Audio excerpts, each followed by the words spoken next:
And Savitri గారు of course. Okay. ఆవిడ last stages లో కూడా అమ్మ చాలా వరకు సపోర్ట్ చేశారు. ఎలాంటి సపోర్ట్ అంటే అంటే ఎమోషనల్ సపోర్ట్, ఆవిడని వెళ్ళి చూడడం. డైలీ అవును.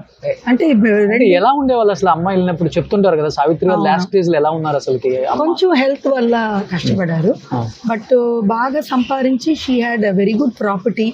ఈ చాలా మంది రూమర్స్ ఉన్నాయి ఇలాగ ఆవిడకి చాలా లోన్స్ డెట్స్ అన్ని ఉంది, నాదేం లేదు. చాలా వరకు అన్ని సెటిల్ చేశారు ఆవిడ. ఓకే. అండ్ ప్రాపర్టీస్ కూడా మంచి ప్రాపర్టీస్ ఉంది, వాళ్ళ సన్ కి డాటర్ కి ఇచ్చారు. అవును.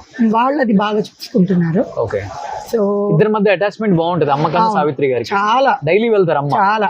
తర్వాత మీకు తమిళ్లో పద్మిని, రాగిని, లలిత, అవును, వాళ్ళు ముగ్గురు కూడా చాలా క్లోజ్ అమ్మకి. ఓకే. యాక్చువల్గా లాస్ట్ సిస్టర్ రాగిని, ఆవిడ బేబీ షవర్ చేసింది మా అమ్మగారే. ఓకే. ఆ బేబీ పుట్టిన తర్వాత అన్ని చాలా వరకు చూసుకున్నారు. లాస్ట్ లో ఆవిడ కూడా క్యాన్సర్ వల్ల హెల్త్ చాలా సఫర్ అయింది, బట్ వెరీ గుడ్ ఫ్రెండ్స్.